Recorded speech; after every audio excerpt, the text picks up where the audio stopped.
Te damos gracias, Espíritu Santo, por este encuentro. Te agradecemos por la mente plena y receptiva de cada una de nosotras y nuestros compañeros que lleguen después. Nos unimos a la mente recta de todos los hermanos que necesitan un milagro de paz, de unidad y de perdón. Sabemos que tú estás con todos. Nos unimos a nuestros hermanos en Venezuela, en Ucrania, en Palestina.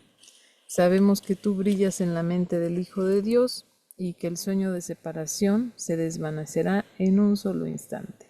Gracias, Espíritu Santo, por ayudarnos a despertar y confiamos a todos nuestros hermanos que necesitan un milagro en tus manos. Y bienvenidos, ya llegaron Liana, Héctor, Isa, Gina, y al principio estábamos Leti, Marce, Marisol y yo.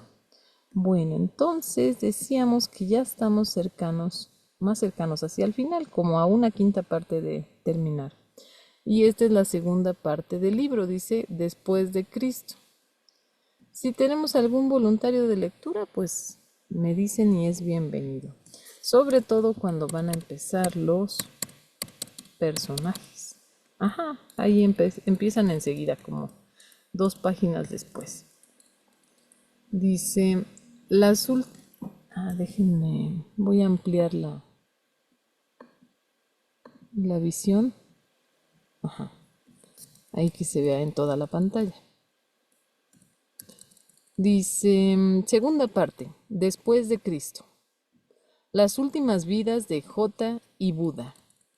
Yo le dije, Señor, ¿qué le permite a uno ver una visión? ¿La ves con el alma o con el espíritu? Él respondió y me dijo, uno no ve a través del alma o del espíritu, sino a través de la mente, que está entre esos dos. El Evangelio de María Magdalena. Me sentí emocionado ante la posibilidad de oír hablar sobre las últimas vidas de Jota y de Buda. Según mis profesores, ambos tuvieron que volver una vez más, no tanto para sí mismos, sino para desempeñar su papel ayudando a los demás. Jugué a adivinar quién sería Buda en esa última vida ilusoria. Después decidí limitarme a dejar que se desplegara la conversación con Arten y Pursa. Me sentí intrigado por Buda o Siddhartha y por el papel que Jota había desempeñado con relación a él cuando era su hijo Rahula. También me sentí fascinado con el camino que había seguido el budismo, aunque Buda ya no estuviera allí. En realidad esta religión nunca arraigó en India, donde el hinduismo siguió creciendo. En el siglo II después de Cristo, el budismo se abrió camino entre los Himalayas hacia Tíbet y China. Seguidamente, algunos budistas se mezclaron con taoístas y la disciplina resultante empezó a ser conocida como Chan. El Chan, el gallo.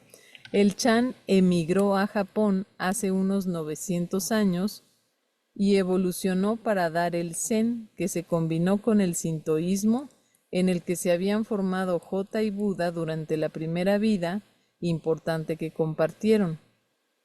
El Zen trajo consigo el concepto de que el mundo no es otra cosa que maya o ilusión. Ahí vamos a detenernos a hacer un resumen porque son muchos datos. Entonces, bueno, nos dice, según la breve historia que está haciendo de las religiones estas, Gary Renard, dice que primero el budismo mudó hacia Tíbet y China. Bueno, primer paso. Paso número 1. Entonces, historia, budismo, Chan, Zen, etc. Bueno, entonces 1. El budismo mudó hacia Tíbet y China. Luego Hubo mezcla con el taoísmo hacia Tíbet y China. Luego, budismo se mezcla con taoísmo y esto da igual al Chan, ¿no? Y la disciplina resultante se empezó a ser conocida como Chan. El Chan emigró a Japón hace unos 900 años y evolucionó para dar el Zen. Chan emigró a Japón y se convirtió en el Zen. Ajá, hasta ahí vamos bien. Luego, que se combinó con el sintoísmo en el que se habían formado Jota y Buda durante la primera vida importante. Entonces, en Japón, el Zen se conjuntó con el sintoísmo.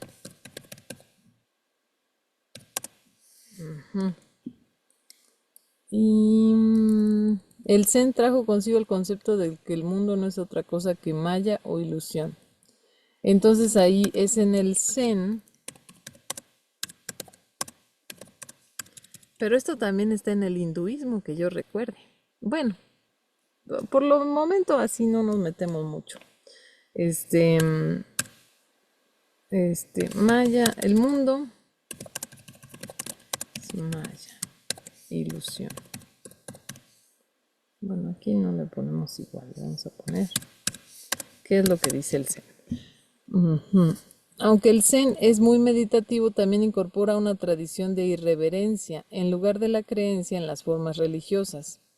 Reconocí parte de esta irreverencia en Est, una fusión de Oriente y Occidente que fue mi propia introducción a la espiritualidad en esta vida. Est reemplazó las meditaciones Zen con lo que llamó los procesos o meditaciones guiadas que finalmente conducían al silencio. En esta vida no he sido budista Zen, perdón. En esta vida no he sido budista Zen, pero cuando tenía unos 40 años, estaba viviendo en Maine, me di cuenta de que lo fui en otro momento y lugar. Empecé a enfocarme más en la meditación y descubrí que sin haber practicado nunca, era muy bueno en ella. Estaba recordando mi entrenamiento de hacía mucho tiempo. No lo sé, Rick. Bueno, sí, es raro oír a alguien decir que es muy bueno para meditar o cosas así. Este, dice, en el curso hay una parte donde Jesús habla de que algo así como que si quieres saber si estás avanzando, uno de los parámetros para saber si estás avanzando es que no te importa tu grado de avance. No sé si me explico. O sea, no tienes que demostrar nada. Bueno, eso es lo que dice el curso. Pero bueno, pues regresando a que entonces descubrí que sin haber practicado nunca era muy bueno en ella. Estaba recordando mi entrenamiento de hacía mucho tiempo. Pronto pude llegar a una quietud absoluta en la que no interferían los pensamientos, lo que dejaba descansar mi mente y la hacía más pacífica. Si bien la meditación misma no forma parte de un curso de milagros, muchas de las lecciones posteriores del libro de ejercicios son muy meditativas e incluyen una aproximación a Dios. Descubrí que mi capacidad de aquietar la mente me resultaba muy útil a la hora de practicar el curso. Pues fíjate, bueno, Gary se lo atribuye a otra vida. Yo al revés, yo le atribuyo al curso esa cuestión de poder aquietar la mente, o sea, tener la mente sin pensamientos. Yo creo que para mí es meramente el curso. Ese es, en mi experiencia, es el Espíritu Santo como una decisión que tomas en algún nivel del que no eres consciente y entonces te permite hacer eso, aquietar la mente. Pero yo se lo atribuyo al curso.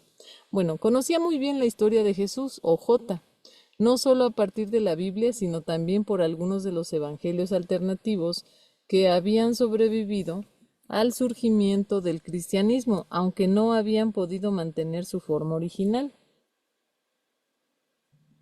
Entonces, que él lo conocía por los evangelios alternativos.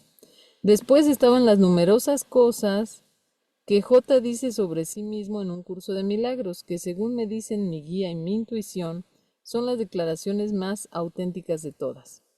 No obstante, tenía muchas ganas de escuchar a Arten y Pursa hablar de los dos maestros. Cuando mis amigos, cuando mis amigos, de quienes había llegado a entender que son el Espíritu Santo tomando una forma y mostrándose como Arten y Pursa, volvieron en su siguiente visita, no perdieron tiempo. Entonces, fíjense, hay una tendencia de endiosar a Gary Renard porque tiene estas apariciones de Arten y Pursa. Pero aquí pues nos lo está poniendo así. Él mismo nos está diciendo, a ver, ¿quiénes son Arten y Pursa? Es el Espíritu Santo tomando una forma. Dice que son el Espíritu Santo tomando una forma y mostrándose como Arten y Pursa. Entonces yo digo que si el curso te enseña a desarrollar una relación con Jesús o con el Espíritu Santo y que todos los días estés con tu maestro interior, con el Espíritu Santo, todos tenemos estas apariciones, pero no tienen forma. No sé si me explico. O sea, si tú tienes un milagro de paz y perdón, o sea, si preguntaste al Espíritu Santo y la respuesta fue paz, alguna forma de perdón, ahí están tu arte ni pursa. No más que no tienen cara y no dicen palabras, hola Gary, ¿cómo estás? Pues no te van a decir, hola Leti, ¿cómo estás? O Héctor o lo que sea, cualquiera de nuestros nombres, sino que es el Espíritu Santo sin forma. No sé si, o sea, si hago el punto o no, no hago el punto, pero yo digo que el desarrollo de la relación con el Espíritu Santo es algo universal, es algo para todos. Y entonces, en ese sentido, la forma que tome el Espíritu Santo no debe ser especial o sujeta de especialismo, sino debe ser una forma más. Es muy útil, por ejemplo, porque es muy pura la forma en que se le presentan a Gary, sin interferencias, precisamente porque él tiene una memoria muy buena. Entonces eso le permite tomar al pie de la letra lo que estas apariciones le muestran, ¿no? Entonces es una forma de proyección, pero más bien es como extensión. Desde la mente perdonada, el Espíritu Santo se proyecta en esas formas. Bueno, entonces, voluntarios para la lectura que tenemos a Arten, Pursa y Gary.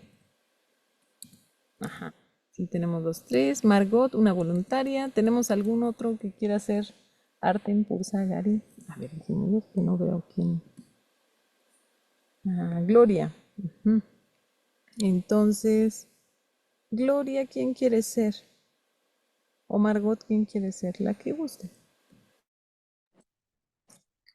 La que quieran, yo puedo ser Arten o Pursa. Si quieres Arten ahorita que es el que sigue Nina. Perfecto. Entonces, Margot que sea Pursa y yo Gary. Ok, Muy bien. entonces, vamos a contarte una historia.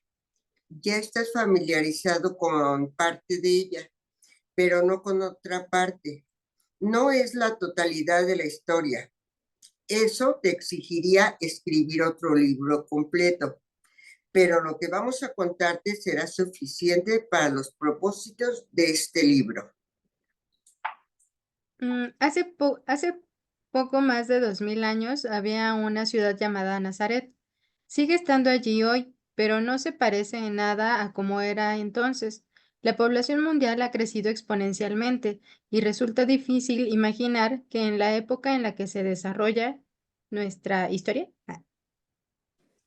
sí, nuestra historia, Nazaret, que se consideraba una ciudad grande, solo tenía unos 500 habitantes. Hubo algunas personas que nacieron en torno a ese tiempo y que más tarde llegarían a conocerse y hacerse íntimas. Aproximadamente en la misma época nacieron algunas otras personas en Jerusalén y alrededores que llegarían a estar muy conectadas con sus contrapartes de Nazaret. Las personas, que en realidad no son personas, pero parecen serlo, Viajan a través del espacio y el tiempo en grupos. En una ocasión me dijeron que algunas personas están en las órbitas de otras, y aunque parezca que se separan, debido a que están unas en las órbitas de las otras, están destinadas a volver a juntarse. Eso es verdad. También puedes pensar que los grupos de gente son como bandadas de peces. Tienden a viajar juntas a través de lo que el mundo llama la vida. Ay, qué bonito. Tienden a viajar, en ese tiempo, en Nazaret, nacieron 3 personas en el plazo de 2 años que después pasarían mucho tiempo juntas. Sus nombres eran Yeshua, María y Nadab. Nos referiremos a Yeshua, que en Occidente es conocido como Jesús, como J, como siempre hacemos. María era María Magdalena, que no debe confundirse con María, la madre de Jesús. Y Nadab era la esposa que había sido Siddhartha o Buda. En Ah, la ¿podemos última... volver? Es que dijiste esposa, pero era persona. Ay, sí, ¿verdad? Eh, y Nadab era la persona que había sido Siddhartha o Buda en la última vida que hemos comentado contigo. J y María acabaron siendo personas muy públicas. Nadab, por otra parte, fue una de esas personas que se mantiene detrás del escenario. Sin embargo, fue uno de los discípulos y también escribió un evangelio del que hablaremos un poco. Aparte de eso, él era muy apacible. Los tres se conocieron de niños, jugaron juntos, crecieron juntos y fueron amigos durante toda su vida. Por otro lado, en Jerusalén coincidieron otras 4 personas, Tomás, Tadeo, Andrés y Esteban. Todos tenían aproximadamente la misma edad y también se hicieron amigos para toda la vida. Tomás y Tadeo se conocieron de adolescentes. Como sabes, yo fui Tomás en esa vida y Tadeo, a quien conoces como Arten, llegaría a convertirse en mi mejor amigo. Tadeo era gay y tenía una relación significativa con Andrés, que también era gay. Estas 4 personas de Jerusalén acabaron conociendo a las 3 de Nazaret, cuando todos tenían como media unos 20 años. Ahí pausa. Es que una vez estaba yo buscando dónde está, que quién era pareja de quién. Entonces, la pareja gay en cuestión era Andrés Y Tadeo. con Tadeo. Judas, sí, pues para tenerlo ahí por si lo busco, ahí está. Dice, por lo que recuerdo, en aquel tiempo estaba prohibido ser gay y podía castigarse con la muerte. Sí, el viejo libro del Levítico, estás haciendo que me ponga nostálgica.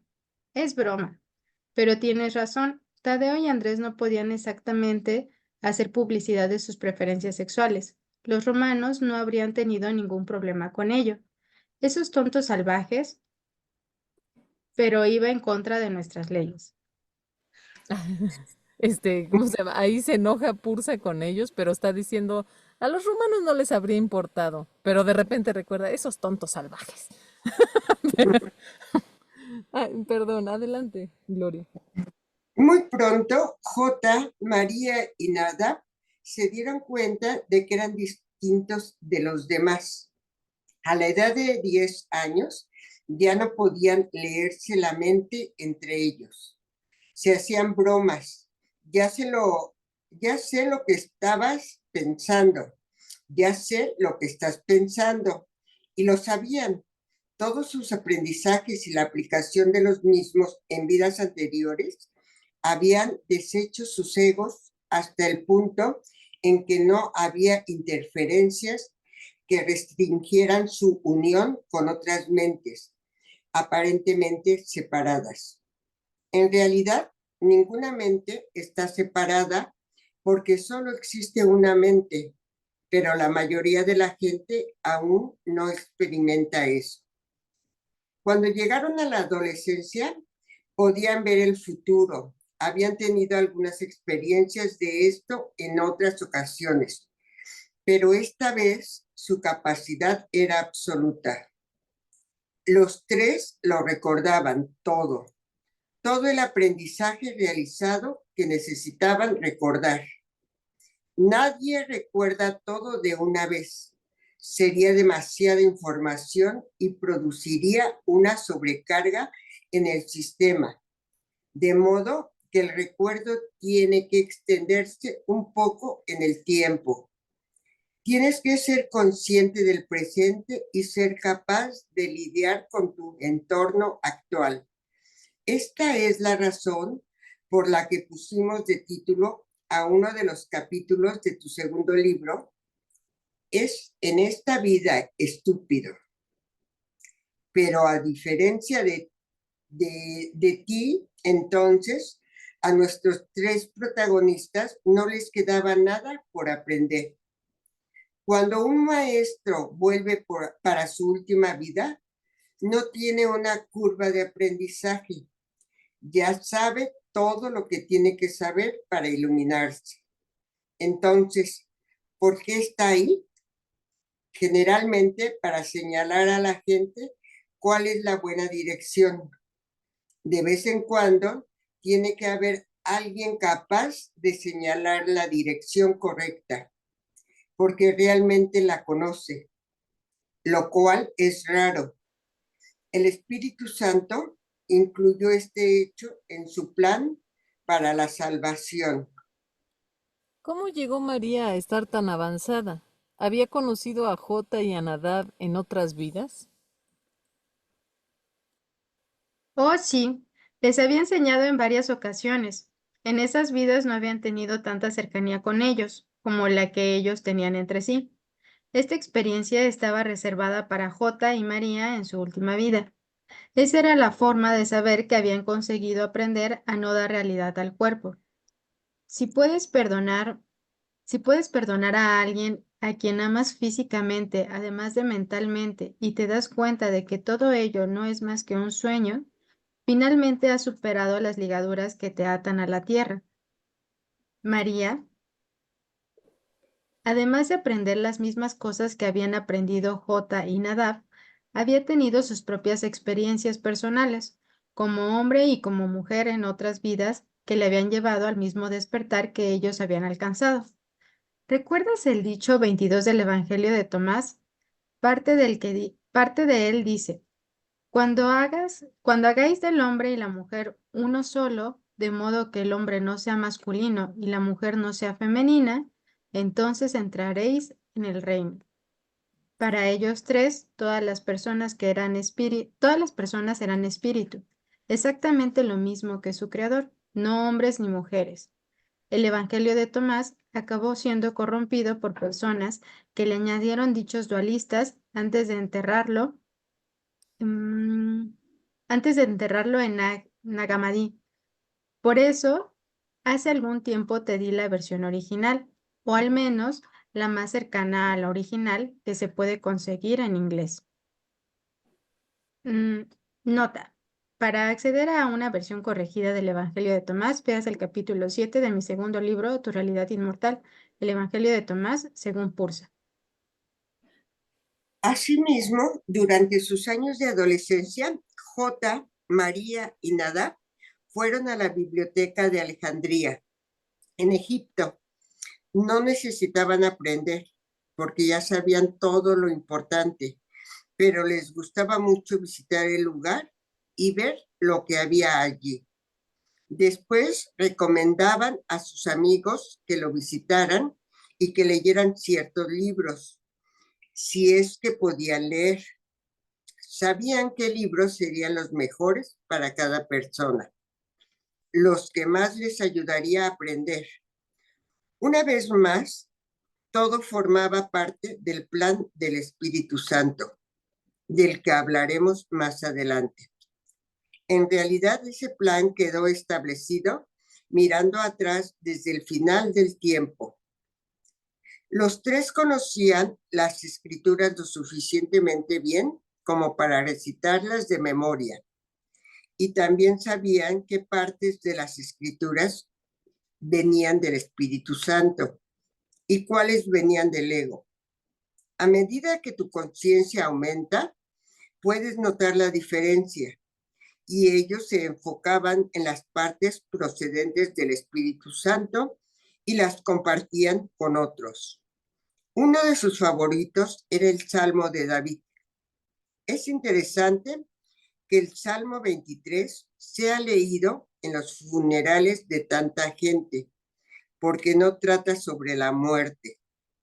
Sí, aunque camine por el valle de las sombras de la muerte, no temeré al mal, porque tú estás conmigo. Este salmo trata sobre cómo vivir sin temor, sabiendo que el Espíritu Santo está contigo, cuidando de ti. Al acercarse a los 20 años, nuestros tres amigos supieron que había llegado la hora de viajar y compartir sus conocimientos con aquellos que iban a recibirlos. Ya habían estado muchas veces en el templo de Jerusalén, pero fueron allí una vez más antes de iniciar su viaje.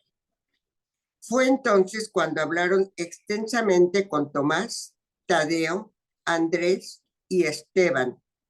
Estos cuatro, que estaban avanzados espiritualmente, pero todavía no en el mismo nivel de conciencia que los tres maestros, se llevaban muy bien con ellos.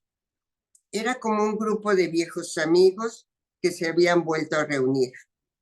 Aunque era la primera vez que hablaban largo y tendido durante esa vida, todos habían tenido breves encuentros durante los viajes de los tres de Nazaret a Jerusalén.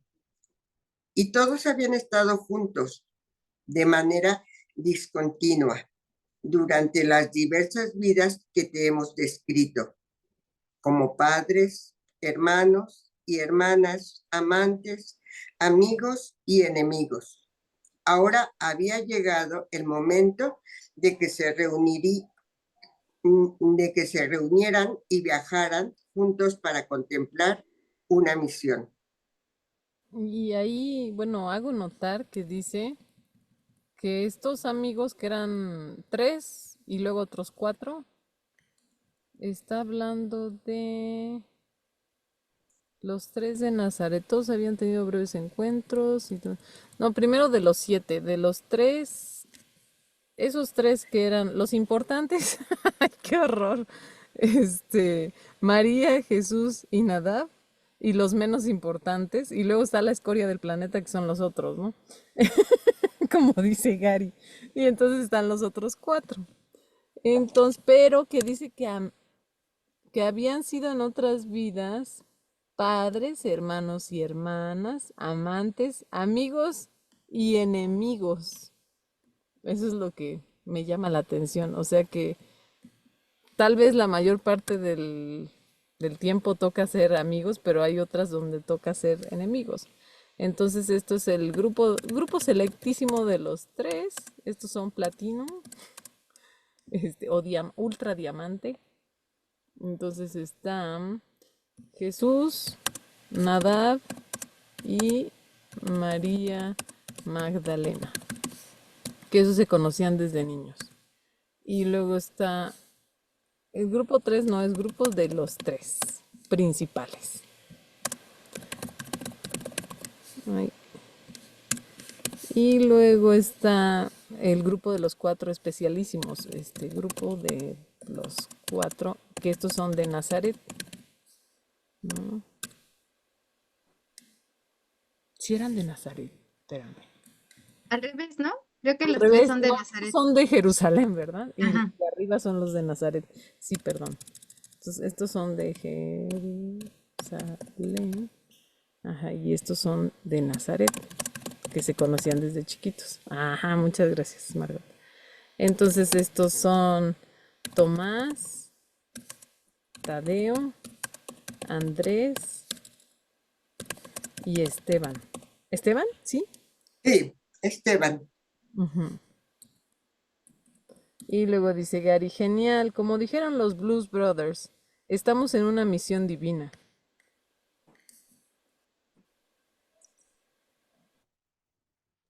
Algo así. ¿Por qué no habían hablado entre ellos con anterioridad? Los cuatro admiraban a los otros tres y se sentían un tanto intimidados por ellos. Podían sentir su avanzado estado de conciencia, pero ahora había llegado el momento de que los siete se unieran. Esto se convirtió en una parte de lo que la gente denomina los años perdidos de Jota, que abarcan desde que tenía 12 años, cuando tenemos esa historia de él enseñando a los rabinos en el templo, que fue cierta, hasta que vuelve a Jerusalén, después de viajar por el mundo con sus amigos y comienza su ministerio formal. Esos años no se perdieron, simplemente la mayoría de la gente no los conoce. Yo registré una buena parte de ellos, incluyendo muchas de las cosas que dijo Jota desde que nos encontramos, cuando yo tenía 20 años hasta el tiempo de la crucifixión, cuando yo tenía 30 y él 33. Pero casi todo lo que escribí acabó siendo destruido por la iglesia. Estoy seguro de que esos bastardos tenían buenas intenciones. No seas pasivo-agresivo.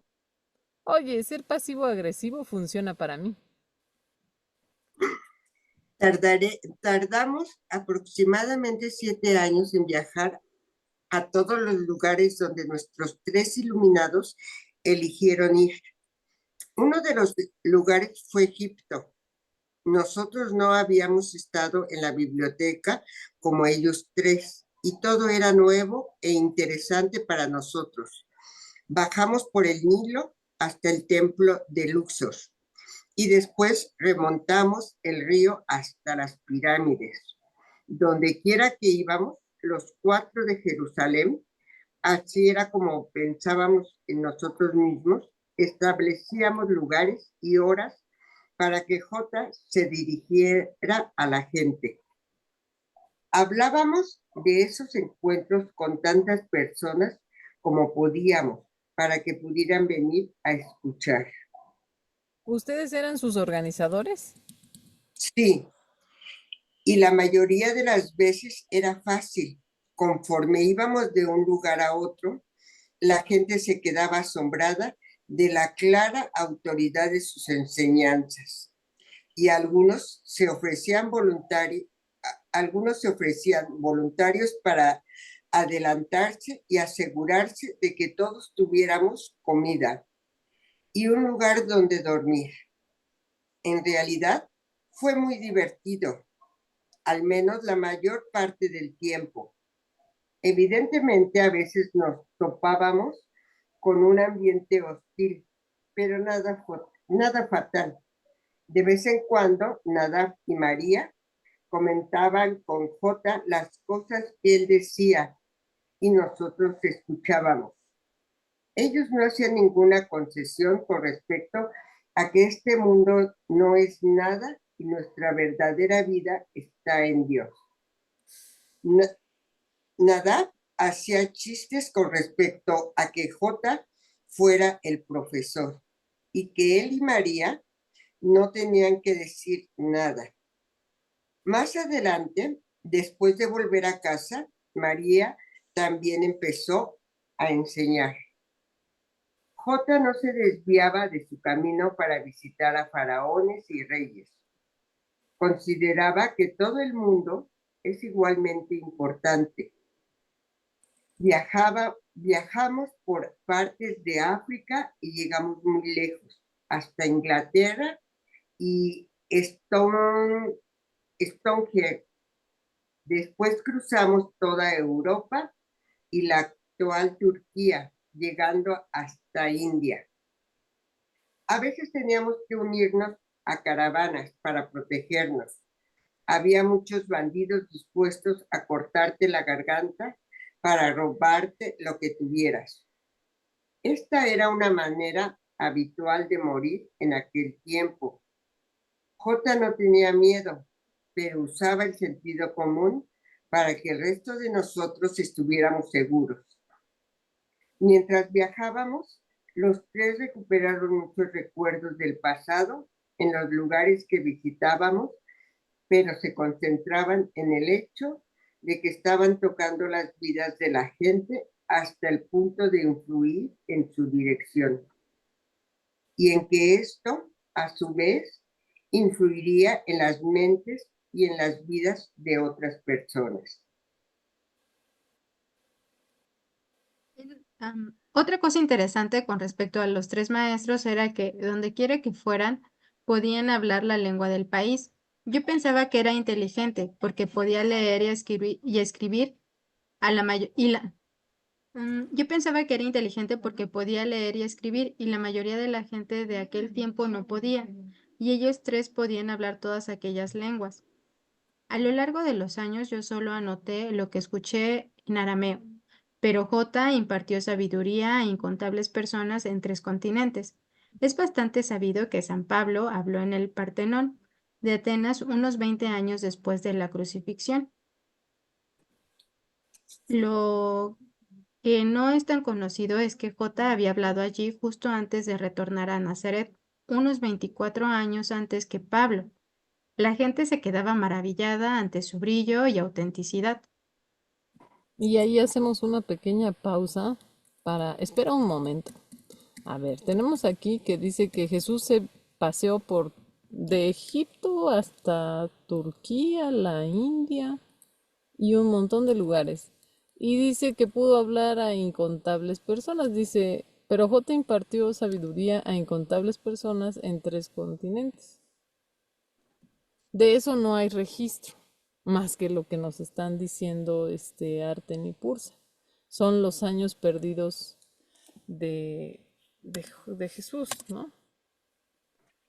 Pero esto, lo que dicen aquí Arten y Pursa, estaría en desacuerdo con lo que dicen pues yo les llamaría los adoradores de Ken Wapnick, no sé cómo llamarles, ya es un título que estamos acuñando. Entonces, estos son los años perdidos de Jesús. Entonces sí hizo cosas Jesús, ¿no? Y bueno, para empezar, dictó un curso que se llama un curso de milagros, porque sí, la salvación no es física, no es allá afuera. O sea, no tienes que resolver la pobreza del mundo o ir ahorita a Venezuela o a Ucrania o Palestina. Tienes que sanar tu mente con respecto a Venezuela, Ucrania y Palestina. Pero eso no implica que puedas hacer proselitismo, entre comillas, si es que te sientes inspirado a ello. O sea, no hay problema con eso. Pero sí, como que hay un poco de contradicción en lo que dicen los adoradores de Ken Wapnick. Pero bueno, X. X. El chiste es que aquí dice que Jesús. Yo me pregunto qué habrá sido de esas personas que escucharon a Jesús en esa encarnación, por ejemplo, en Atenas, ¿no? Que dice que San Pablo habló en el Partenón unos 20 años después de la crucifixión, pero que J había estado ahí 24 años, o sea, 4 años antes de la crucifixión. Sí, ¿no? A ver, porque dice nuestras cuentas, vamos a ver. San Pablo habló en el Partenón 20 años después de la crucifixión. Entonces, 24 años de Pablo era menos 4 de la crucifixión. Entonces, 4 años antes de la crucifixión, vamos a ponerlo esto, el Partenón. Entonces, Jesús habló en el Partenón. De Atenas. 4 años antes de la crucifixión. Interesante. Entonces eso era parte de su... Fue cuando todavía estaba en su ministerio. Bueno, y mi pregunta, así como en el aire, me pregunto qué habrá sido, qué impacto habrá tenido en la gente que escuchó a Jesús, tal vez en la actualidad, porque seguramente ya reencarnaron 1000 veces. Bueno, no 1000, pero tal vez, no sé, 200 veces, no sé. No sé hacer cálculos muy bien. 400 veces desde entonces, 300, 400 veces. Entonces, no menos. Ya estoy igual que el expresidente Peña. A ver, si cada vida es de 50 años, Y son 2000 años, ¿son 40 o 400? Ay, no lo sé, ahorita no ando con cuentas. Son 2000 entre 50, son 40, perdón, exageré. No, 40 vidas, es poquito. Entonces, ¿será que reconocen a Jesús cuando lo escuchan en un curso de milagros? ¿O que son muy católicos? ¿O que no lo sé? También se me hace impresionante hasta ahorita lo que llevamos aquí, que dicen que María, Jesús y Buda reconocían que todo es una ilusión. ¿Cómo lo habrán, o sea, cómo lo habrán enseñado y cómo es que nada de eso permaneció en la Biblia? Es impactante, ¿no? O sea, que el mensaje central de lo que Jesús decía no está en la Biblia, más que en referencias muy como, ¿cómo se puede decir? Muy encriptadas, como lo de, este, que busquen su tesoro en, que no lo pongan en las cosas del mundo, donde la polilla corroe y tal cosa. Eso más o menos está diciendo que el único tesoro valioso es Dios, pero no está diciendo todo el mundo es irreal. Bueno, sí lo está diciendo, pero de una forma súper indirecta. Adelante, Elena, por favor. Sí, Nina, sabes que en esa serie que yo estoy viendo, que recomendaron aquí mismo, que es El Elegido, eh, me gusta porque está revisado no como literal de la Biblia, sino que como que tienen más referencia y lograron establecer como algo mucho más cercano a lo que hemos visto en el mismo curso de milagros. Y yo creo que Jesús, en la época en la que estuvo, las personas estaban eh, muy dualizadas, muy difícil. Entonces yo creo que siempre utilizó la parábola. Yo creo que ese fue como el recurso de Jesús para eh, pre- pre- precisar el despertar de la mente. Y, y creo que bajo esa premisa sus parábolas han trascendido todo y, y se transformaron igual en uno de los referentes espirituales más poderosos de la tierra, porque nadie puede desconocer el nombre de Jesús. Y creo que ese fue su gran legado hasta el día de hoy, que nosotros que encontramos el curso de milagro, nos hace, yo creo, toda la referencia, porque para mí Jesús es como parte de mí también. Entonces, es una creencia muy poderosa la que él pudo establecer. Y yo creo que ese fue su gran legado. Es lo que a mí me llega, Nina, de todo lo que hemos estado leyendo y de todo lo que compartimos aquí. Gracias, gracias. Muchas gracias, Elena. Excelente. Y dice, entonces, que la gente se quedaba maravillada ante su brillo y autenticidad. ¿Cuánta gente había? Siempre me he preguntado cuál era el tamaño de las multitudes de aquellos tiempos. Unos 4000. Mira, sí, dice ahí, y yo en esta serie, las multitudes eran de 3000, contaban entre ellos y llevaban como un registro, sobre todo cuando se hizo la multiplicación del pan y los peces. Eran alrededor de 4000 personas, lo que yo observaba en esa serie. Gracias, Lina. Sí, muchas gracias, Elena. Bueno, no coincidiría con lo que dice aquí. Esto de los 5000, bueno, dice en las afueras de Jerusalén, pero lo de los panes y los peces, no lo creo, Rick. Es muy exagerado. Ahí sí le creo a la historia de, que me contaron. Permítanme tantito, ya. Y aquí En Arten y Pursa, que a las afueras de Jerusalén fue que se juntaron los 4,000. Dice, ¿cuánta gente había? Siempre me he preguntado cuál era el tamaño de las multitudes de aquellos tiempos. Unos 4,000, la mayor multitud que Jesús llegó a congregar fue de unos 5,000. Esto ocurrió más adelante, en las afueras de Jerusalén, y se debió a que se había extendido el rumor de que él era el Mesías. Por supuesto, él nunca lo dijo, pero ya sabes que la gente tiende a irse a los extremos. Querían ser salvados, tanto física como espiritualmente, y ese no era el punto importante.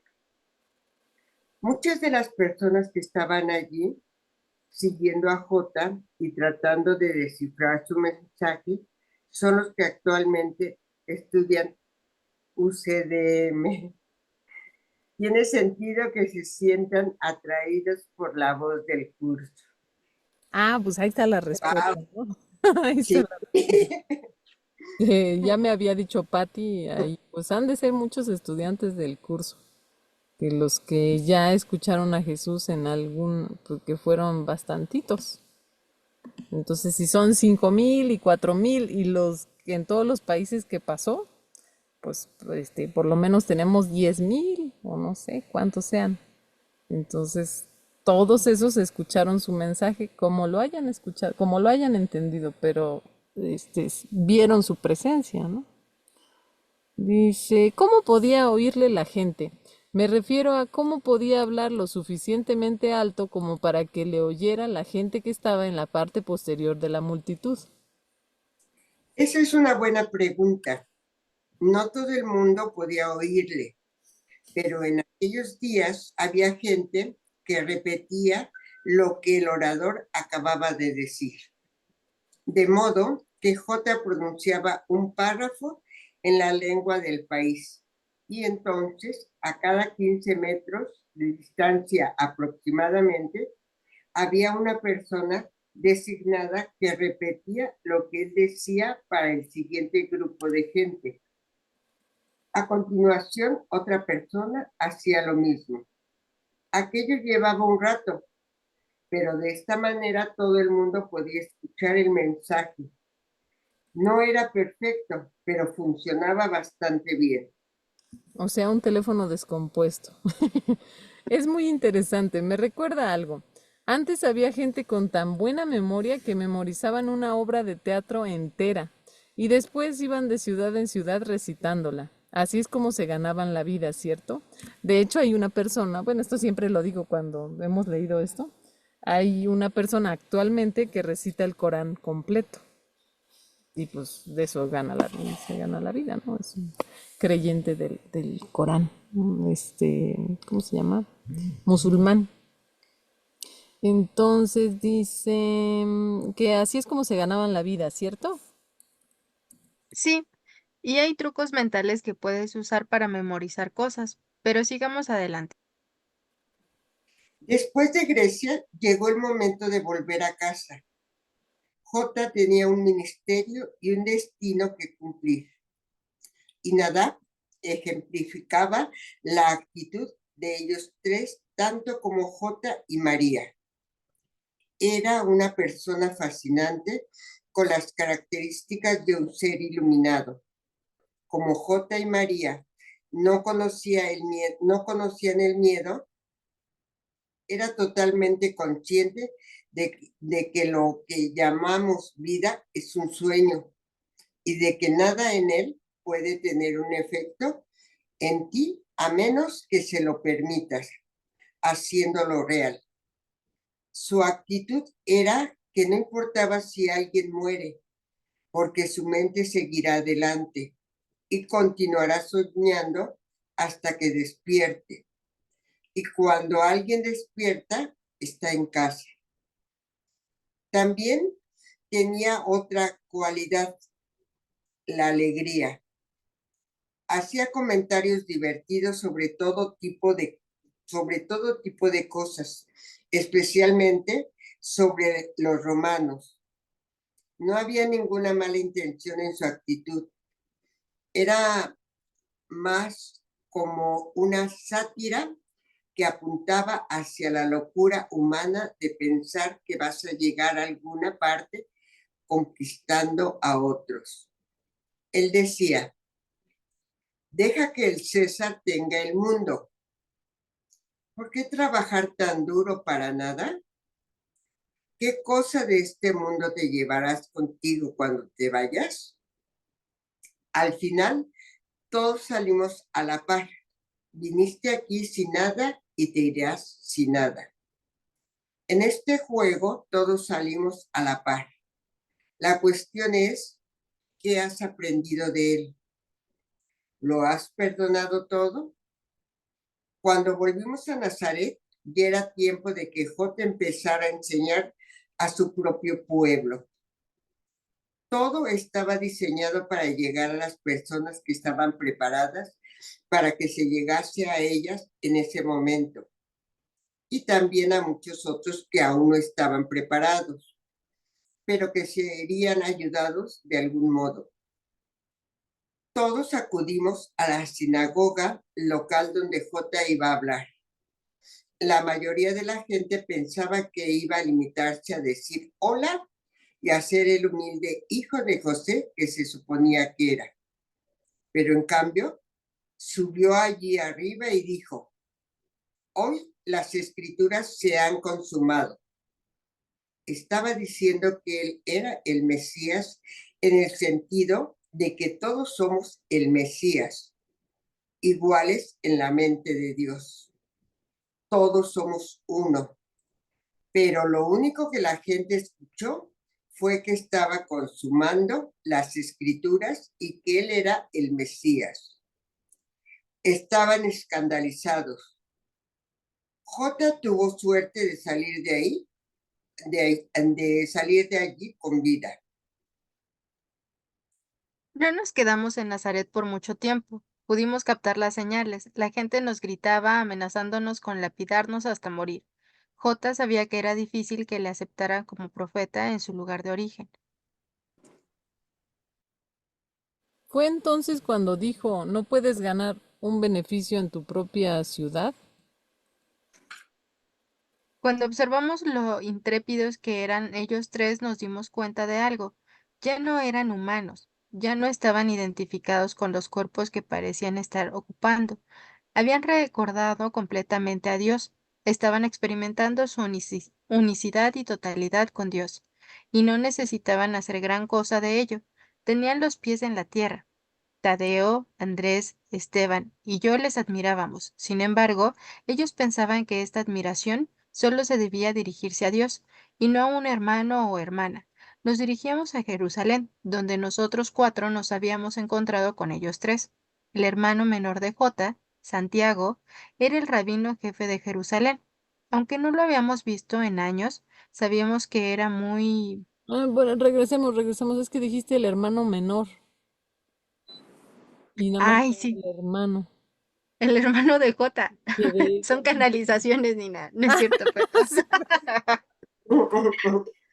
Espera un momento, Ricky. Sí, adelante. El hermano de Jota, Santiago, era el rabino jefe de Jerusalén. Aunque no lo habíamos visto en años, sabíamos que era muy tradicional y conservador, casi lo opuesto a Jota, pero era un buen hombre y trataba bien a la gente. Todos fuimos invitados a ir a su casa y tomamos turnos para contarle nuestras aventuras.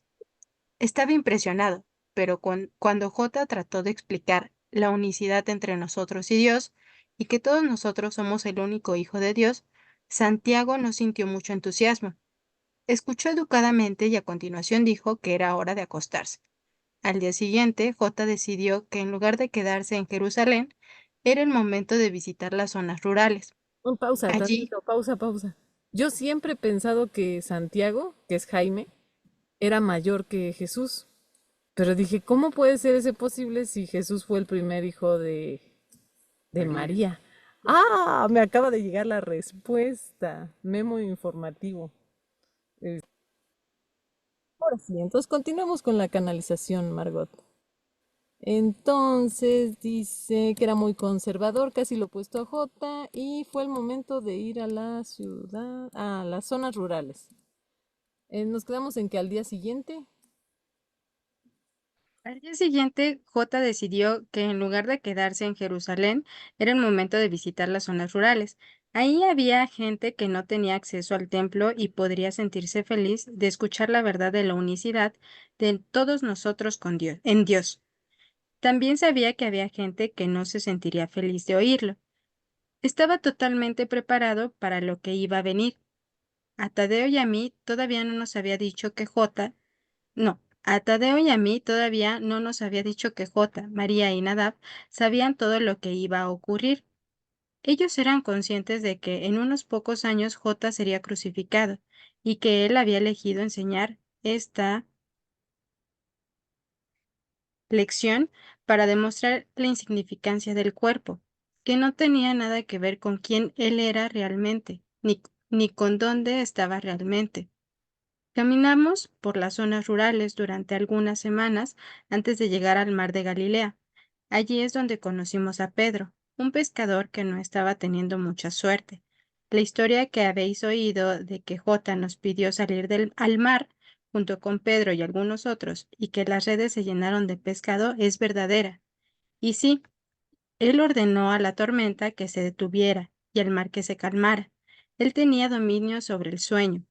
Sin embargo, no lo usaba en su propio beneficio, lo usaba para mostrar de la mejor manera posible para la gente de aquel tiempo que lo que estábamos viendo era una proyección surgida de nosotros y que por tanto tenemos dominio sobre ella. La mayoría de la gente no estaba preparada para oír esto, de modo que la mayor parte de las veces les hablaba en parábolas, historias significativas que ellos podían captar em, al nivel que estaban preparados para escuchar. pausa, nada más para hacer un resumen de lo que dice de que la Biblia sí es cierto. Entonces, cosas o milagros ciertos, según Pursa A y P. Bueno, entonces está el de las redes y eran dos, ¿no? Y que ajá, y que justamente hoy me estaba acordando de eso, de reprender a la tormenta, porque me cayó un aguacero tremendo y tuve que esperarme.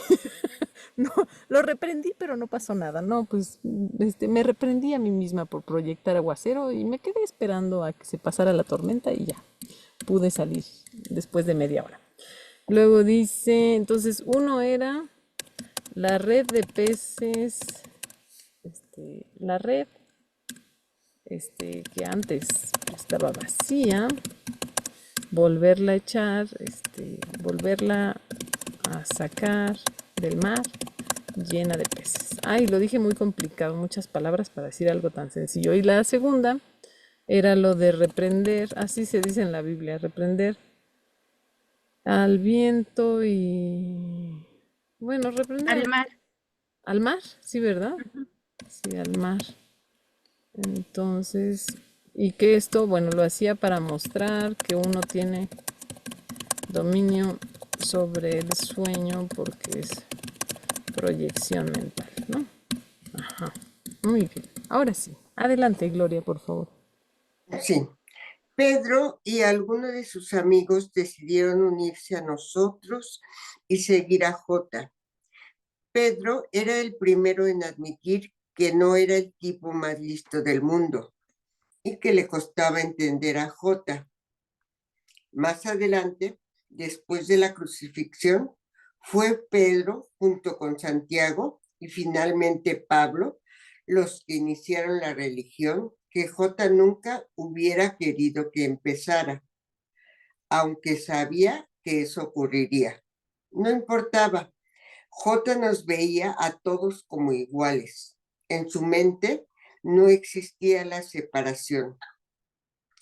Los 7 que habíamos estado con Jota al comienzo de sus viajes por el mundo éramos los que mejor le entendíamos.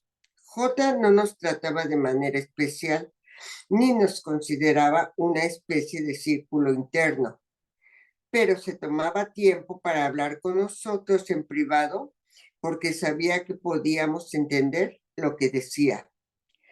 Los otros discípulos que se habían incorporado más tarde se sentían celosos, especialmente de María.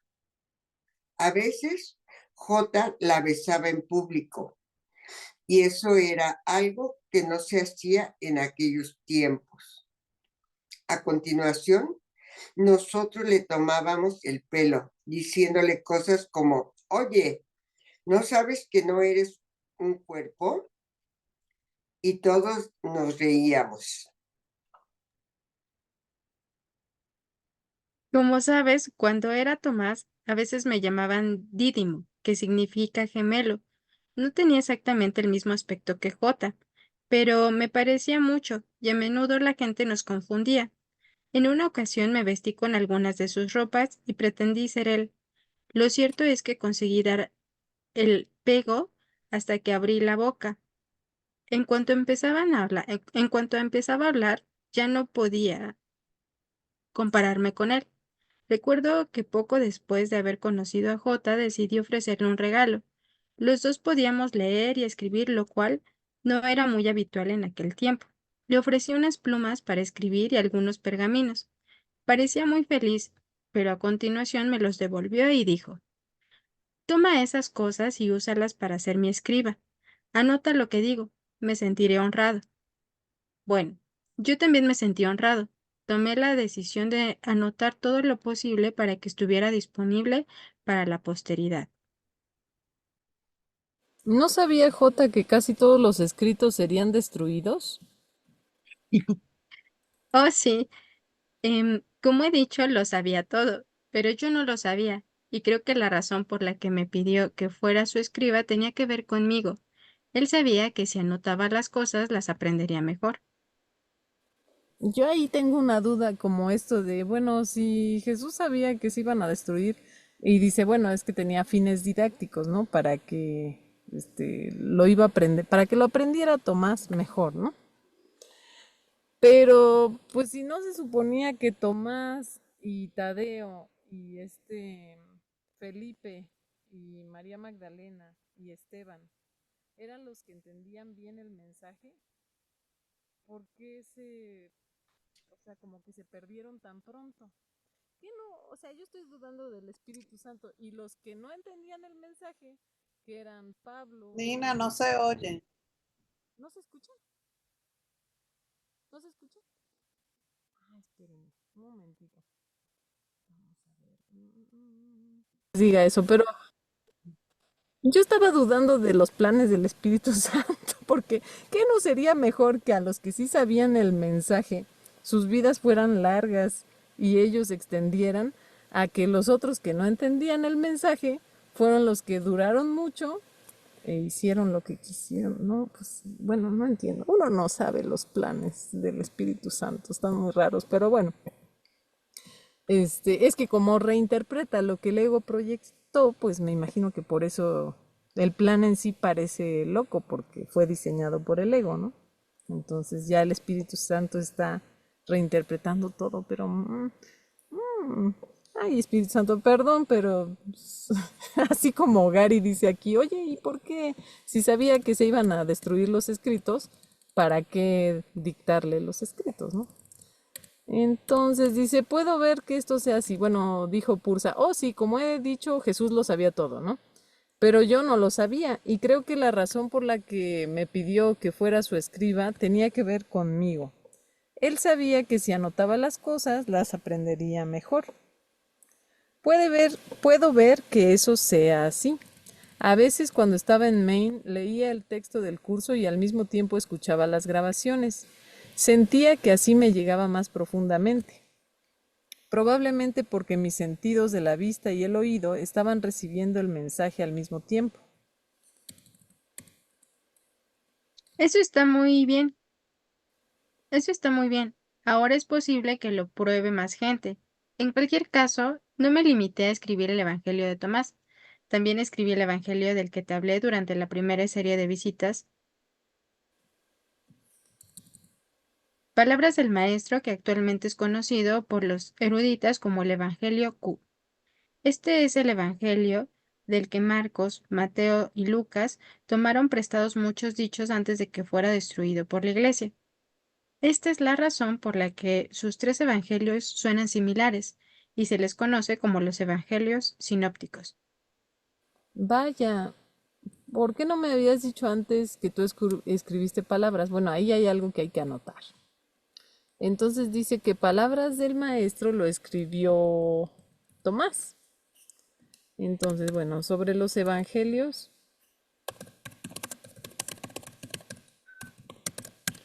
palabras del maestro fue escrito por Tomás. Ajá. Y de ahí copiaron Marcos, Mateo y Lucas.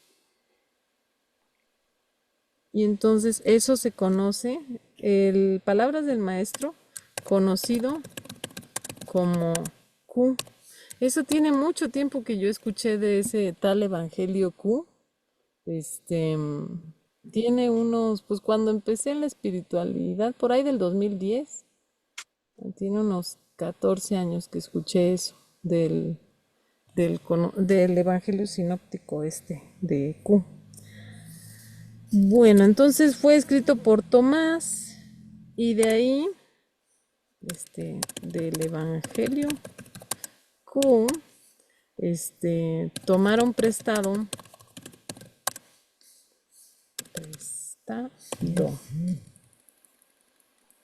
Marcos, Mateo y Lucas.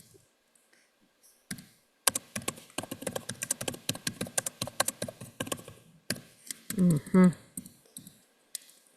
Vaya, ¿por qué no me habías dicho antes que tú escribiste palabras?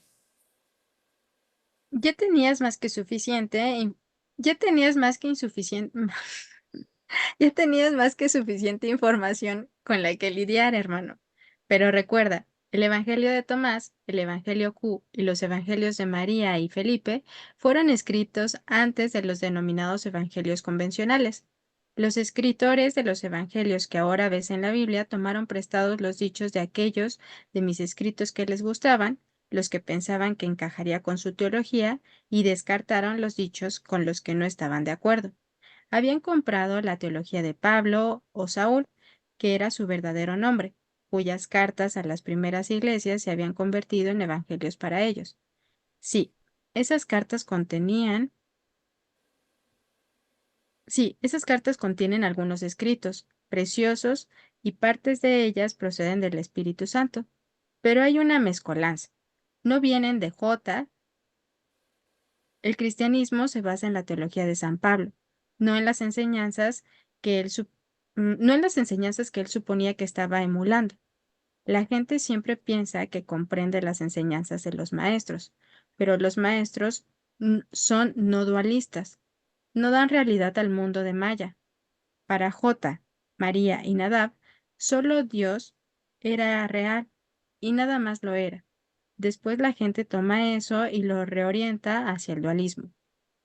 Pero, como solía decir Nadab, de los dos mundos aparentes, el mundo de Dios y el mundo del hombre, solo es verdad el mundo de Dios, que es perfecta unicidad. En realidad no existe nada más. Solo hay un mundo, solo hay un mundo, Gary, y el mundo de Dios. Esto no es únicamente no dualismo, es no dualismo puro, porque reconoce a Dios como la única fuente y la realidad una. Tienes que recordar que el aprendizaje previo de J y Nadab, que fue el mismo de María, incluía las enseñanzas de Shankara, el gran profesor del Vedanta. Él, él enseñó que la realidad absoluta, Brahman, no tiene ninguna relación con el mundo fenoménico, y lo que los tres maestros creían en esa vida final era que Dios y su reino no guardan relación alguna con el mundo de los fenómenos, este mundo onírico de la ilusión. Y, en caso de que pienses que estamos dándole demasiado énfasis a esto, recuerda que sin saber esto es imposible practicar el tipo de perdón que J, María y Nadab practicaron en su última vida. Escribí palabras del maestro mientras viajábamos a lo largo de un periodo de unos años después de haber escrito el Evangelio de Tomás. Recuerda, los primeros evangelios, incluyendo los de Tomás, María y Felipe, no contenían historias detalladas, solo una lista de dichos, pero yo incluí algunas historias de palabras del maestro. Estas fueron tomadas y mezcladas con otras historias ficticias escritas por personas que ni siquiera habían estado ahí.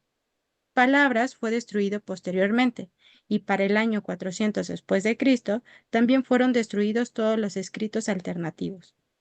Algunas versiones alteradas, que fueron enterradas en torno a 325 después de Cristo, sobrevivieron y fueron excavadas en 1945. Es que quería hacer una pausa para las cuentas. Espérame, porque aquí ya me está estallando la cabeza de a ver, fueron destruidas en el 400 después de Ah, es que es después de Cristo, no antes. Ah, sí, sí, sí, cierto, cierto. Entonces, pero que algunas sobrevivieron en el 325. Sí, ahorita hacemos el resumen. Entonces, sobrevivieron y fueron excavadas en 1945 en Nag Hammadi. Adelante, sí, perdón. Palabras no estaba entre ellas. La iglesia tenía muchas ganas de destruirlo, pero no porque incluyera la verdad, no dual de las enseñanzas, sino porque describía a María Magdalena como una profesora igual a Jota. Definitivamente ellos no podían aceptar algo así. Todo el mundo ha oído hablar del Concilio de Nicea, celebrado en 325 después de Cristo, que estableció los evangelios canónicos, pero la mayoría de la gente no sabe ni le importa de otro concilio celebrado en 381 después de Cristo, que estableció que la circulación de cualquier otro evangelio era ilegal y podía ser castigada con la muerte. Este fue el primer concilio de Constantinopla, convocado por el emperador romano Teodosio, que estaba tratando desesperadamente de salvar el imperio. Una de las maneras en que intentó salvarlo fue estableciendo una religión, la religión cristiana, que a estas alturas la mayoría de la gente apoyaba.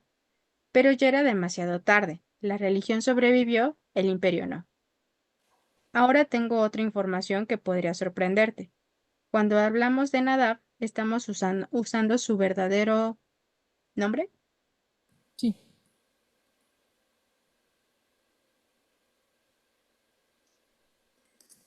Mm, acá, arriba. Estamos usando su verdadero nombre, pero la Biblia se refiere a él como Felipe. Las traducciones de la Biblia no contienen los verdaderos nombres de los discípulos. Felipe llegó a ser conocido como uno de los discípulos porque estaba siempre con J, pero en realidad era igual a J, aunque la mayoría de la gente no lo sabía porque solía permanecer callado en público. Fue él quien escribió el Evangelio de Felipe. Asimismo, él fue el único, además de J y María, que no volvió a tener otra encarnación. Esta fue la última parada para él. Ahí hago una pausa. Al igual que... Ah, muchas gracias, Gina. Excelente observación. Entonces, bueno, nota al margen para nosotros, esa es importante, que J en esa vida tuvo, o recordó, ¿cómo le ponemos así? Decía, o sea, como los antecedentes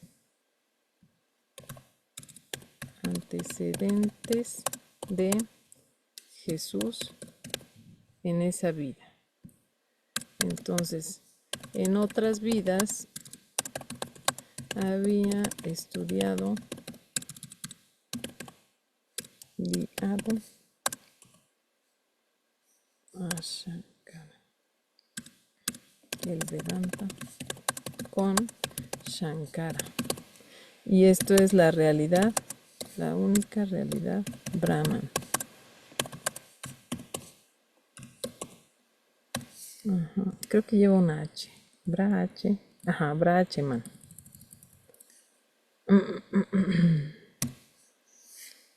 Ah, no, en otra vida no, en otra vida. En otra vida había estudiado el Vedanta con Shankara, la única realidad es Brahma. Ay, perdón, como datos curiosos, déjenme les comento. Nos ayuda al perdón. Sobre todo que nos ayuda en el proceso de perdón, como lo han hecho los otros 4 libros. Entonces, bueno, ahí como antecedente de un curso de milagros, el Vedanta. Luego, aunque lo del perdón yo creo que eso sí es como más nuevo. O sea, siento que es la aportación del curso de milagros, la explicación de la forma de llegar a Dios mediante el perdón, que es la trascendencia vista como perdón verdadero, yo creo que es el aporte del curso. Pero bueno, eso nomás, mi opinión. Luego, ya vimos eso de los antecedentes y que en el año 325, en el 325 después de Cristo, ay, era al revés.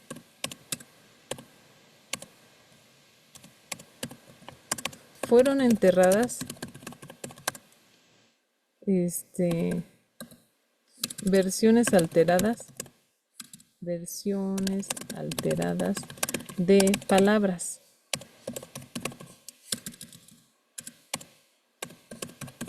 Que fue escrito por Tomás, ¿verdad? Recordando. Y en el 400 se destruyeron todas. Palabras fue destruidas, también fueron escritos los escritos alternativos. Ah, no. Ah, no, decía, no dice cuándo fue destruido palabras, pero que en el 400 fueron destruidos todos los escritos alternativos. Bueno, más lo pongo.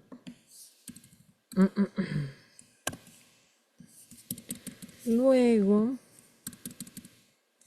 palabras no estaba entre ellas. La iglesia tenía muchas ganas de destruirlo, pero no porque incluyera la verdad, sino porque describía a María Magdalena como una profesora igual a J.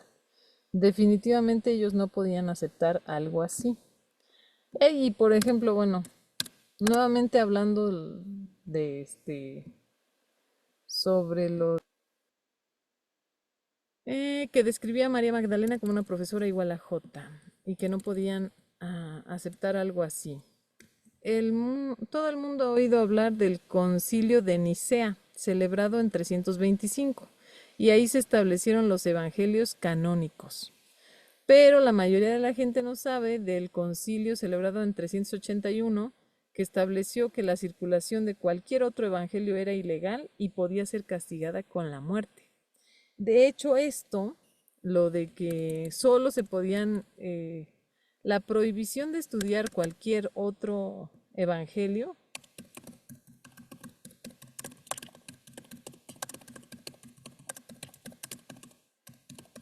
curiosamente, según recuerdo, si no alguien me corrige, fue, digamos, abolida en 1965. Y esto fue cuando se empezó a dictar el curso de milagros. O sea, como si Jesús estuviera esperando el momento en que ya pudiera ser Ah, no es cierto, espérame. Estoy confundiendo datos. No, se me fue el rollo. Era cuando se descubrieron lo de Nag Hammadi, fue en el 45. Ah, no, y sí fue en el 65 cuando ya la iglesia. Ahorita vamos, Google lo sabe todo. Esperen, denme un segundo y ya vimos ahí que era el segundo concilio Vaticano II, donde venía la apertura y que ahí podíamos, ¿cómo se llama? Los que fueran católicos podían leer los evangelios apócrifos o los evangelios gnósticos no reconocidos por el catolicismo y no eran sujetos de la excomunión. Entonces, bueno, y volviendo a nuestro tema, estábamos en el resumen, fue en 1965 en el Concilio Vaticano II. Bueno, y luego... Bueno, aquí nada más nota el calce que Nadab, bueno, Nadab era San Felipe y esto pues era Buda. Ujú. Ahí dice Nadab, pero era... Ah, no, sí, Nadab era San Felipe. Luego... ujú. Ah, luego ahí, por ejemplo, le pregunta a Gary que en el curso se dice que Jesús fue el primero en completar su parte perfectamente, o sea, sus lecciones de perdón. Y dice, ¿significa eso que se iluminó antes que María y Felipe, que en realidad eran Nadab y Buda y Siddhartha, todos ellos? Felipe, o sea, Felipe era Nadab, Buda. mm, bueno, Buda es Siddhartha, es lo mismo. O sea, este no tiene como... bueno. Y dice Pursa que técnicamente sí, ellos tres tuvieron una última y gran oportunidad de perdonar en esa vida final y fue la crucifixión. ¿Ellos tres? Mm,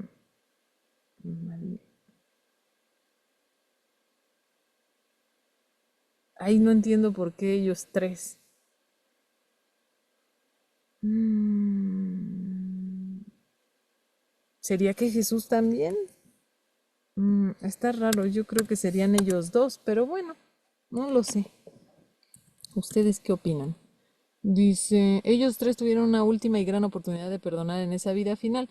Fue la crucifixión, una lección que J había decidido enseñar en beneficio de otros y no porque él tuviera nada más que aprender. ¿Ves? Él solo tenía amor de Dios, su ego había sido deshecho completamente y eso te permite ser solo amor. Bueno, entonces ahí la respuesta fue Jesús se iluminó antes que todos. Eso es número uno. Y María Magdalena y Nadab con la crucifixión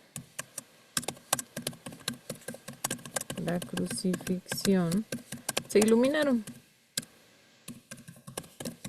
O sea, todavía necesitaban esa lección que era la de la crucifixión. Esa fue su última gran lección de perdón. Dice, hasta que completas todas tus lecciones de perdón, lo que permite al Espíritu Santo sanar tu mente completamente. No puedes enseñar únicamente amor. Entras y sales, pero una vez que el ego desaparece, el amor está siempre allí de manera natural. Por eso, porque eso es lo que eres. A María y Nadab, aunque estaban sanados, les quedaba una experiencia más a fin de saber con seguridad que nada de este mundo podía afectarles y esa experiencia fue la muerte de su amado J. Nosotros 7, junto con Pedro y algunos otros sobre los que no se ha escrito mucho, caminamos con J y nos quedamos maravillados ante él durante unos 3 años. Caminamos con J y nos quedamos maravillados ante él durante unos 3 años. Él, María y Nadab eran tan amorosos y buenos con nosotros y con los demás que deseábamos ser con ellos, como ellos, perdón. Sobre el que hemos llamado Esteban se escribió un poco en los evangelios. Era muy parecido a J, solo que tenía genio. ¿Tenía genio? Era como J, pero más afilado. Finalmente fue lapidado hasta morir un par de años después de la crucifixión. Este era un riesgo laboral que había que asumir en aquellos tiempos. Eso me da mucha gracia. Un riesgo laboral. Santiago, el hermano de J, que no es el mismo otro Santiago apóstol. Este es otro. O sea, es el hermano de J. Inició el cristianismo junto con Pedro y Pablo. Aunque no que... Ah, entonces no era, yo había entendido que el otro Santiago.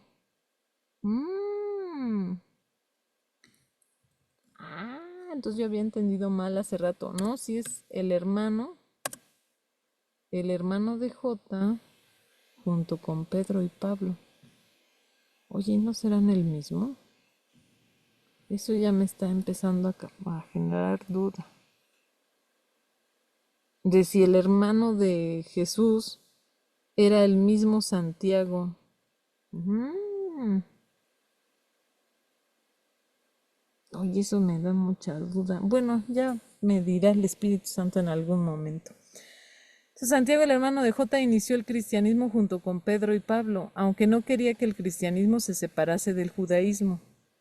Trató de combinar ambas cosas y no funcionó. Finalmente los romanos le lanzaron por la muralla del templo durante la primera revuelta judía. Pero a diferencia de la mayoría de nosotros, al menos llegó a la vejez.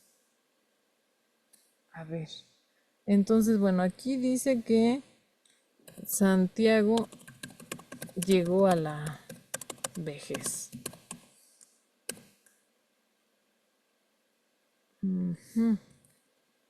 ¿Y la primera revuelta judía cuándo habrá sido? ¿Google sabrá? Porque ahí hay un dato encerrado. Espérenme tantito, que me permita la grabación. Que la primera revuelta judía, esta de la que hablan aquí Arten y Pursa, fue en el 66 después de Cristo. Entonces,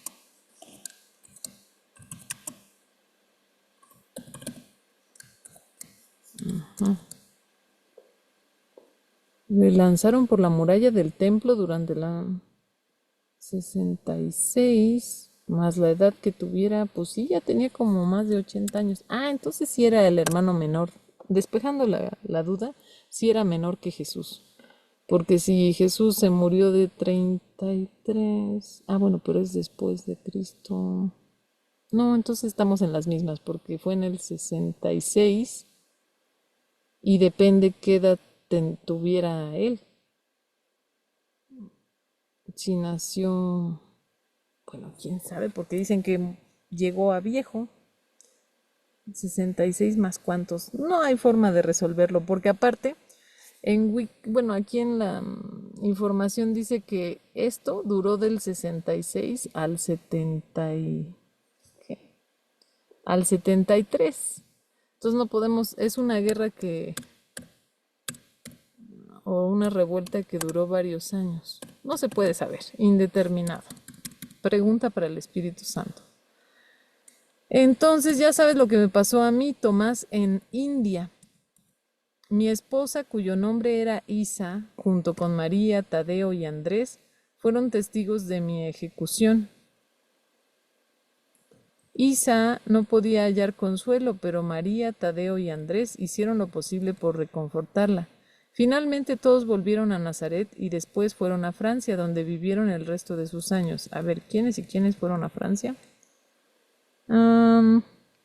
María.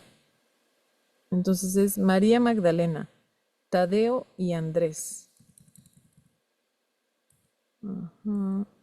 Volvieron a Nazaret y luego fueron a Francia. Eso no sabía. Yo pensaba que María se había ido solita a Francia.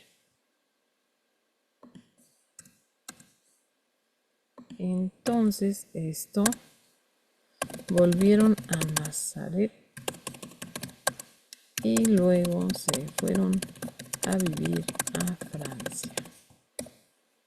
Entonces, y esta es María Magdalena. De María la Virgen casi no nos dicen nada. Pero bueno, dice, entonces volvieron a Nazaret. María fue allí por transporte mental. El resto tuvo que caminar. María no tuvo hijos, como algunos sugieren. No valoraba el cuerpo y no vio la necesidad de hacer otros cuerpos. Bueno, entonces... Ay, no puedo subrayar. Ya.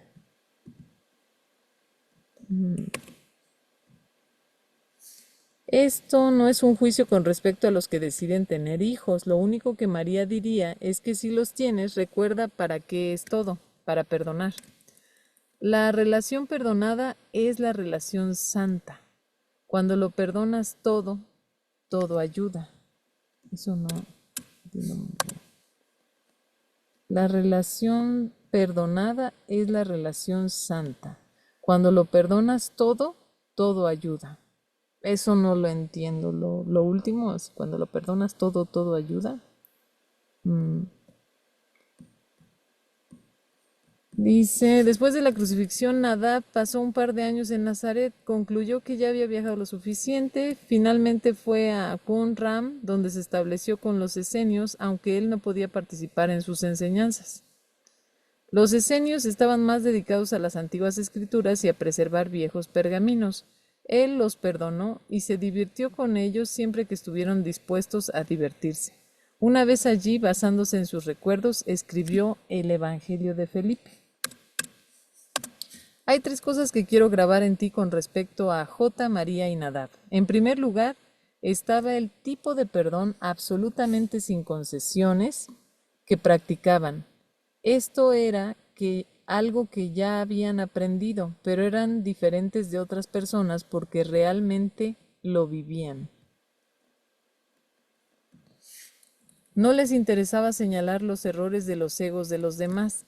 Esa es muy buena. A ver, entonces, en grande. No tan grande. No les interesaba señalar los errores de los egos de los demás.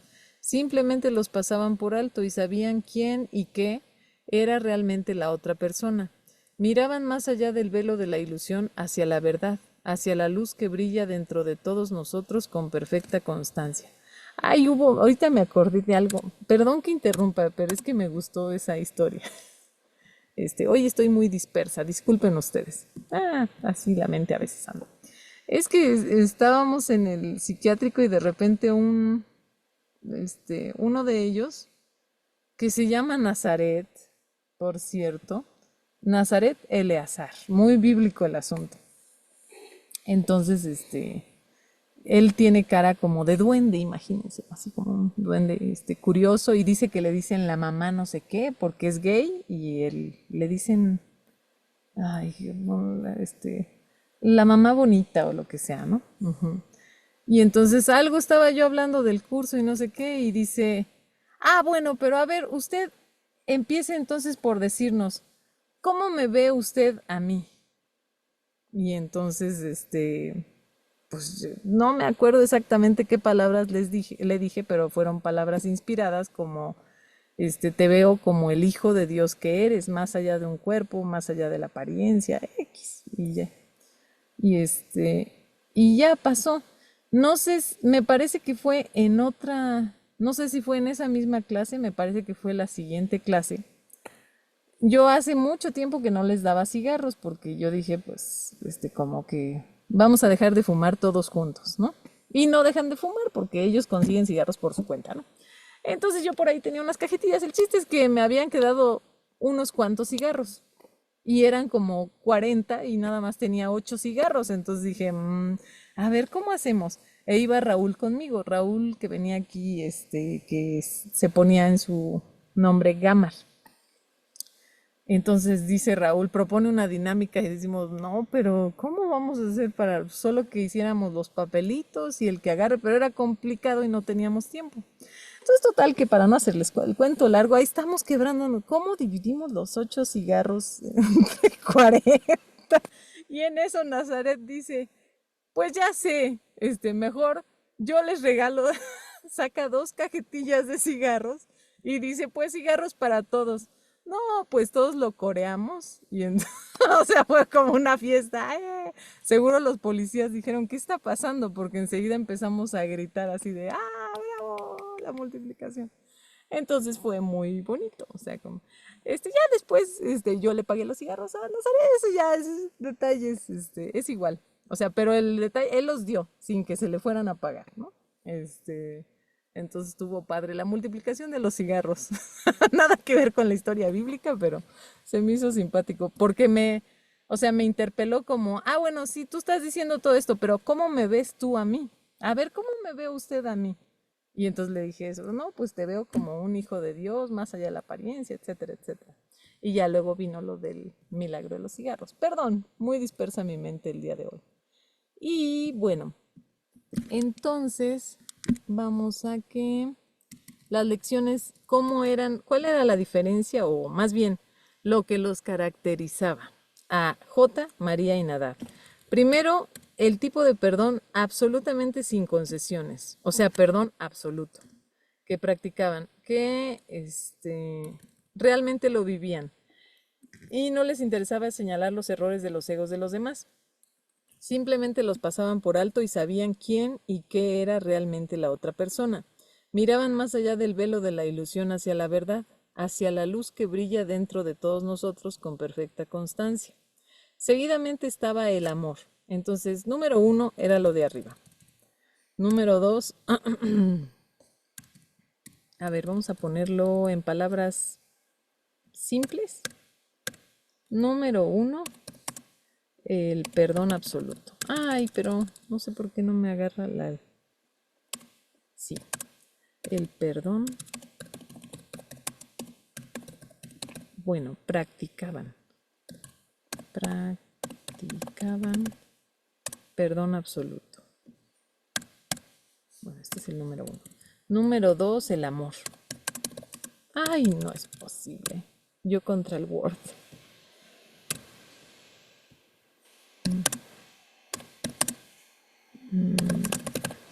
Ahorita vamos a ver qué nos dice del amor. Nina, el 2 no era que no señalaban errores de egos. Según yo entendí que era, no les interesaba, que era parte del 1, pero Ah, ya. o lo ponemos como un 2, ¿será diferente? Es que a mí me salen ya muchos, ya no me salen 3, porque me sale el perdón sin concesión, no señalaban errores de egos, veían más allá del velo de la ilusión, eran amorosos, no sé. Errores de otros egos. Bueno, ¿cómo era? ¿De los egos? Ok. No les interesa señalar los errores de los egos de los demás. Señalaban errores de los egos de los demás. Ajá. Luego lo del amor. Los pasaban por alto y sabían quién y qué era realmente la otra persona. Por eso me acordé de Nazaret. Imagínense que ese fuera un Jesús. A mí me lo parece, pero no estoy segura. No sé. Pero ese nombrecito. Ay, también una vez conocí, o sea, nada más por los nombres, a una chica en esta cuestión de este curso de milagros y demás que se llama Nazaret de las Eras. O sea, de las Eras es su apellido. Santo Dios, para nombre paranormal, para nombre metafísico. Nazaret de las Eras. Y tenía un segundo nombre que también era como, pero ya no me acuerdo del otro. Me quedé con Nazaret de las Eras, santa. Bueno, entonces miraban más allá del velo de la ilusión. Seguidamente estaba el amor. Eran tan amorosos que es difícil comprender, aunque intentábamos ser como ellas cuando podíamos. Entonces, amor perfecto. El amor perfecto. Eran muy amorosos. Luego el 3. Eso, fíjense que para los estudiantes del curso de milagros, esas características es importante tenerlas, si no en nuestro consciente, en nuestro inconsciente, porque luego por seguir el no dualismo nos hacemos poco amorosos, entonces hay que recordar el amor. Pero bueno, tanto la Biblia como el curso dicen que el amor perfecto expulsa el miedo. No había miedo en ellos, su amor era perfecto y no tenían miedo porque no tenían ego. Eso también, muy importante. No tenían miedo porque no tenían ego. Que lo podemos como poner facilito. Si tengo miedo, es que tengo ego. El ego es el representante antropomórfico o el maestro del miedo. Y por último, ellos eran felices. No tenían miedo y eran felices. No tenían pretensiones ni quejas. Entonces esa es la última característica. Ahí no sé si la del miedo era parte de lo del amor. Sí, porque el amor perfecto expulsa todo miedo. Entonces no tenían miedo. Y luego la 3 es que eran felices. ¿Y qué más? Eran felices. ¿Qué más? No tenían pretensiones. Ajá. Sin quejas ni agravios. Lo normal era la alegría, y era una alegría contemplar. Entonces lo normal era la alegría. Sin pretensiones, ni quejas, ni agravios. Adelante, Margot, por favor. Oye, Nina, eso de la pretensión tiene que ver con el deseo, ¿no? Con esta idea de separación y de escasez, ¿no? El pretender Pretensión. algo. Yo también me lo pregunto, ¿qué querrá decir? Se me hace que nosotros en español de México lo diríamos de otra forma. No sé cómo estará el original en inglés. Este, a ver. Este, adelante, Elena, por favor. Sí, Pretensión. Nina, yo creo que es sin expectativas. Así me resuena a mí el no pretender. Expectativas. Ajá. Sí, sí, sí. A ver, ¿qué Gracias. dice? Gracias, Elena. Sí. Dice la Real Academia que la pretensión, ahorita se los enseño porque están viendo otra pantalla, que la pretensión es solicitación para conseguir algo que se desea, pues lo que dice Margot también y lo que dice Elena. Solicitación para conseguir algo que se desea, o sea, la pretensión está ligada al deseo. Derecho bien o mal fundado que alguien juzga tener sobre algo. Yo pretendo esto, es lo que yo quiero. Ah, entonces es querer y desear. Ujú. ¿Cuáles son sus pretensiones de salario, por ejemplo? Ah, ya. Ujú. Entonces aquí le podríamos poner en palabras más mundanas, pretensiones, pues aspiraciones, más cortito, deseos, expectativas, como dijo Elena.